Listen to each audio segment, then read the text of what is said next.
Okay, so in this example for supply entry and exits, right? So let's take a look at some of the supply levels here. So let's say this is a downward market coming in, and I'm gonna like start noticing all the supplies, right? I'm gonna start taking this arrow and start drawing it. Here's a rise, base, drop. Here's a drop, base, drop. There is a drop, big base, drop. Okay, there's a drop, small base, drop.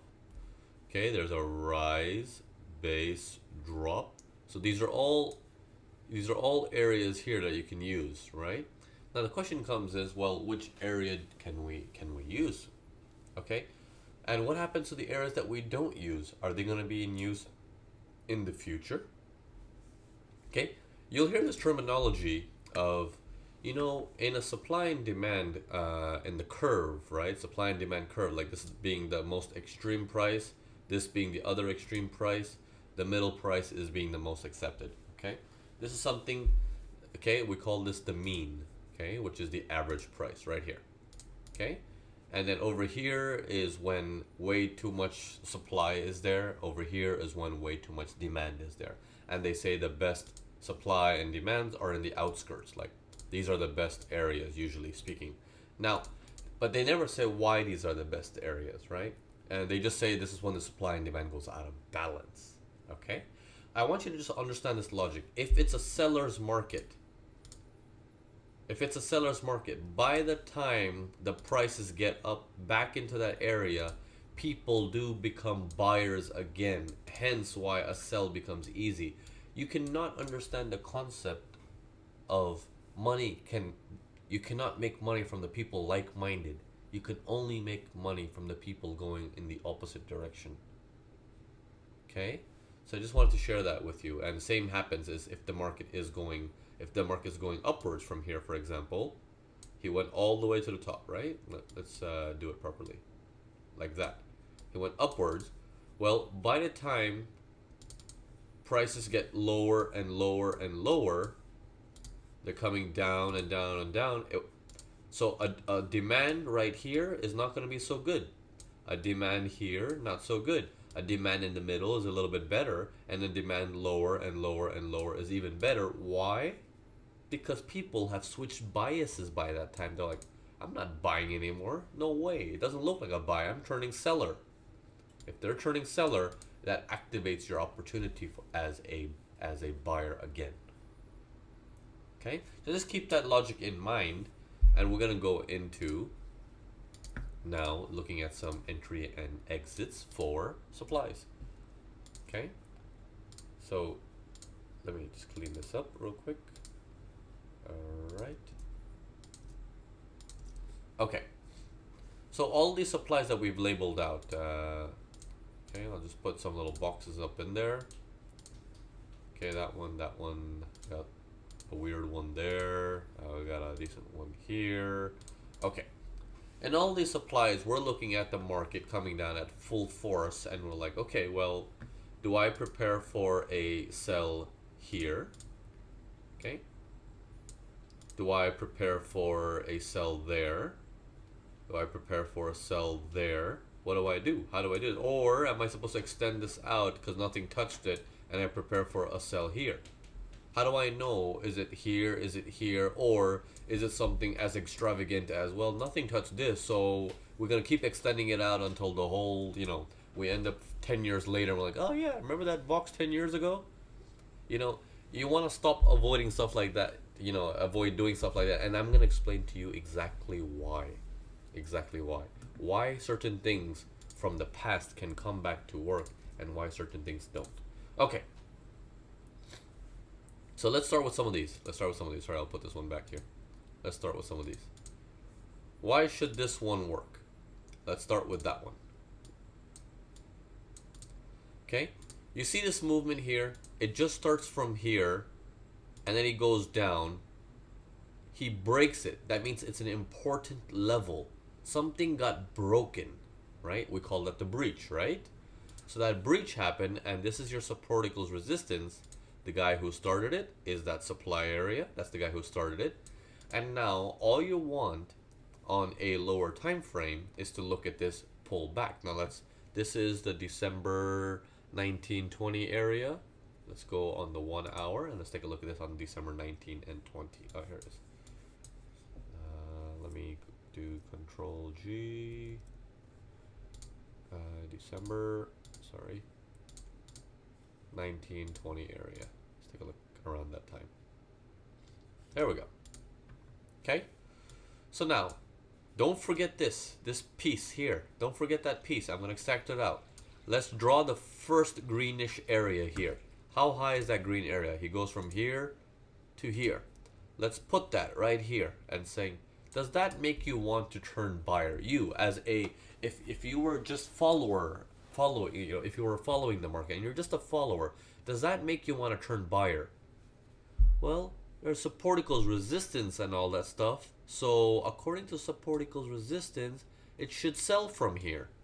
So you're not in any hopes of buying yet. In fact, you're like, oh, this is supposed to be a sell. I'm going to sell this. Because that's how traditional support resistance taught me.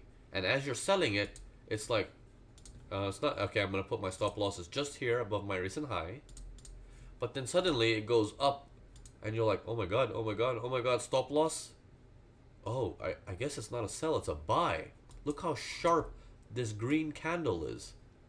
Oh yeah, I don't know why I'm selling it. I should be a buyer. Maybe it's a bottom of a range. You know, maybe it's going back up. Or maybe that's the end of the trend.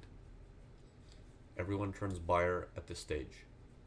Now this stage, which now confirms the idea that people have switched their objective to the opposite end. They're trying to become buyers. Now you look for, show me something on the left that I can use as reference point. So something on your left at that stage brings you this purple thing that you had already drawn on your 4 hours, right? If I precises it a little bit like that to include that piece there. Okay, that gives you this area of, your area for entry is going to be somewhere around here. Okay, and this generates your high probability trades, because what if you were to just look at this one and say, okay, well, there's a level here too, well, why don't we use this one? You can, but look at the reaction off of that. You're not going to really make any money. You're going to get a reaction, you're going to be like, well, it works. Yeah, but if it works but it doesn't make you money, don't chase it. There's no point. Okay, so avoid those stuff. What I'm trying to get you to do is avoid these itty bitty little trades here that does this stuff. You know, these little itty bitty little trades here that reacts from it but doesn't actually make you money. Just has a small reaction. Okay, you want to watch the ones that can potentially turn the market. Because they're the ones who are the most powerful. Okay, so that comes to your entry. You want to see the opposite side get involved. Now, what about the exits? Let's go back to the 4 hours and take a look at this. So, your entry happens on the second push up, where people start to get excited and they're like, oh, I guess it is a buy. It's starting to get higher and higher and higher. But now, what about my exits? Does my exit have to be at a demand area, which is something that's going to stop me below? Or can I go further? Let's take a look at this carefully. So I'm going to keep the arrow there. I'm going to go back to the 1 hour. I'm going to show you that area. Come on. There we go. Sorry, let me just load it up like this. Excuse me, I think I'm a little sick today, so my voice is a little bit out. But let's take a look at this here. Okay, so the first move, right, the first one that came up, as it reacts off of its little supply here, it stops at its demand below and saying, okay, no more. Okay, that's its demand area. That's gonna say, okay, enough, you can't go any further. But it can't go any further because there's no buyers. That's why it stops there. But you're in a downtrend, don't forget that. Okay, so if you're still activating from this area, what you're actually looking for is a possibility for a lower low. Okay, now use this as an example. Here's a downward move here from here to here on a higher time frame. Let's say on the 4 hour, that's one piece. But on this time frame, you can see all sorts of supplies in here, right? You got a supply there, you got a supply here, you got all sorts of supplies in here. But now, the first supply, we cannot use this because the price is coming up so quickly. But that, if we draw it, and I pull this out, and I pull this out, okay, it's a retracement, but it's a retracement in a single go. In fact, people are looking at this like, oh, good, good, good. Support equals resistance, I'm going to sell it. They haven't turned buyer yet. Okay, now you look at this as it comes back down after that, right here. Nothing's happened. Goes back up very aggressively, very struggly looking. Nothing there. So, are you still turning buyer as a retail trader? No. Comes back down. Okay, then it starts to go up, now causing panic and stop losses. Now people turn buyer. As now people are turning buyer, this becomes more and more valuable to you because when you sell from these areas, are you so concerned about demand holding you? No. But if you do it in an area that doesn't make sense, demand is going to hold you. Like that. It's going to stop you from moving. Okay? You see the logic between which ones you should use and which ones you shouldn't? Don't chase these little itty bitty profits. Let them go. Go for the move that makes more sense because there's people on the other end. Okay? Let's take a look at some demand examples.